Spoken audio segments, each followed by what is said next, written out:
What sport can you excel at if you're not tall, broad, and don't have the ability to throw or swing? If you like to go fast, hit others, and wield a stick, then the answer would be ice hockey.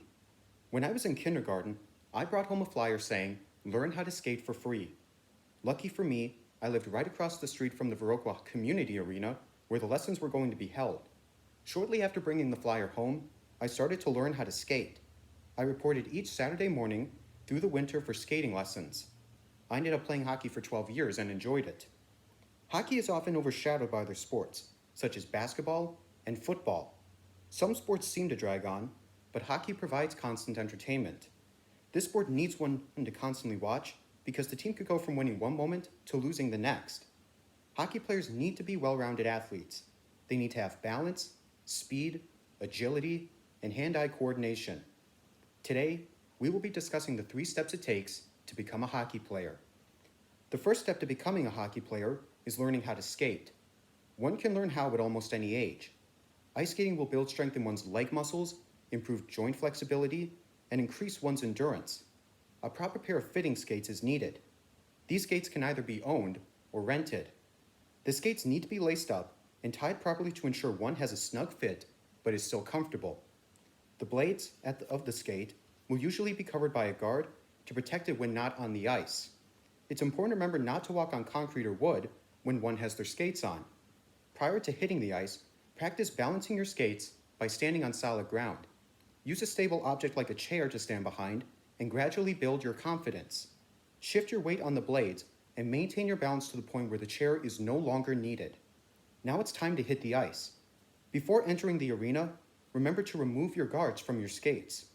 Some skaters are excited and some are fearful to take their first steps on the ice. Keep your skates shoulder length apart and knees slightly bent to create a stable base and help one balance on the ice. Start to move on the ice by moving your feet back and forth and marching in place. Once you feel comfortable with these motions, push off at a 45-degree angle and move forward. Expect to fall many times, but just pick yourself up and keep trying. In order to stop, one will need to do a snowplow stop. This is done by pointing the toes inward, similar to how you stop in skiing. Once you learn how to skate forward in a straight line, then one will need to work on making turns and eventually skating backwards. Learning how to skate takes practice. One can be given the basic elements on how to skate, but it's ultimately up to them to learn. Be prepared to fall a number of times. My sister is a junior in high school and has been a hockey player for a number of years.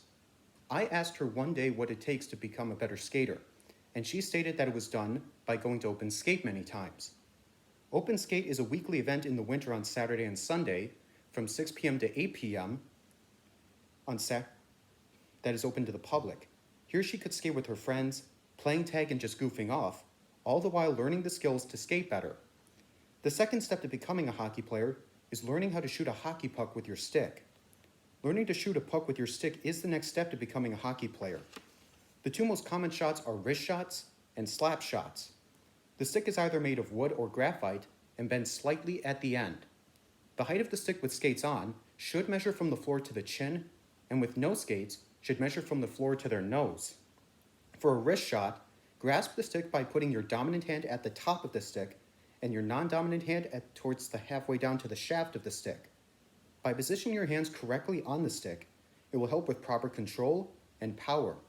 The correct stance for shooting is to have your knees slightly bent and your body should be positioned at a 45-degree angle to the net. Position yourself next to the puck and bring your stick back to transfer your weight onto your stick. While pushing forward with your dominant hand and pulling back with your non-dominant one, release the puck when it reaches your front foot and your shoulders are square to the net. After the puck is released, follow through with pointing the tip of your puck towards its target. This will help one shoot more accurately. For a slap shot, they're not used as often during a hockey game. The majority of time during a game, a simpler shot would be better. One will need to point their feet towards the puck. The puck should be at least 3 feet in front of your skates. When preparing to take a slap shot, stand with your feet shoulder width apart and your knees slightly bent. Raise your stick behind you to wind up. When winding up, the weight of your body will shift backwards until resting on your back leg.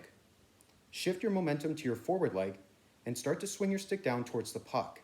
Transfer the weight of your body to your forward leg. By transferring your weight, it will add power and momentum to your shot. Make contact with the ice 3 to 5 inches before hitting the puck. Hitting the ice before making contact with the puck will help build up energy and cause your stick to flex a little. It'll straighten out and transfer the energy to the puck once the stick actually hits the puck. As your stick makes contact with the puck, roll the wrist of your dominant hand so that the thumb point turns down towards the ice. If you don't roll your wrist, your shot will be less accurate. Follow through with your stick, arms, and upper body in the direction you want the puck to go. Following through is very important for your shot to be accurate and helps keep the puck stable while up in the air. Learning how to shoot takes practice. When practicing shooting, remember to continue developing good habits. One can practice shooting both on and off the ice. At the arena where I played, there's a practicing net above the bleachers. Players can take the time to practice their stick handling and shoot some pucks at the open corners of the net to improve their wrist and slap shot skills. The final step to becoming a hockey player is practicing drills with your team and using the skills of skating and shooting that one has previously learned. Practicing the skills one has learned is the final step to becoming a hockey player. This training can be a combination of on and off the ice training. As a fellow hockey player, a typical week for me was practicing once off the ice once a week, practicing on the ice 4 times a week, and playing games on the weekends. In addition to this team practice, everyone is encouraged to put in time on their own, building their endurance and skills. To build up your endurance and body strength, off-ice training is done in combination with on-ice training. Off-ice training usually consists of a lot of running, and running is either done by running laps around the arena or running up the stairs. To build body strength, one is encouraged to use the weight room. In the weight room, one is focused on increasing the strength in their arms, their chest, and their legs. Practice continues with improving your skating and stick handling skills. Remember that these practices can still be fun by attending open skate and practicing your shooting skills with your friends and teammates. Team practice with your coaches will be a little bit more intense. They will have a regular agenda for the entire team to follow. One will be expected to repeat these drills again and again and again and again and again and again. It can be very exhausting, but the ultimate expectation is to make everyone a better player. In conclusion, there are 3 steps to becoming a hockey player. These 3 components are learning how to skate, shooting the puck with the correct stick and body positions, and practicing on and off the ice by yourself and with a team. In the winter months, hockey was pretty much my main focus, but it was also a family event. I had the support of my family taking me to practice and attending my games. As the old saying goes, once a hockey player, always a hockey player. I will be the one who always plays hockey well into old age because I happen to enjoy it. Thank you.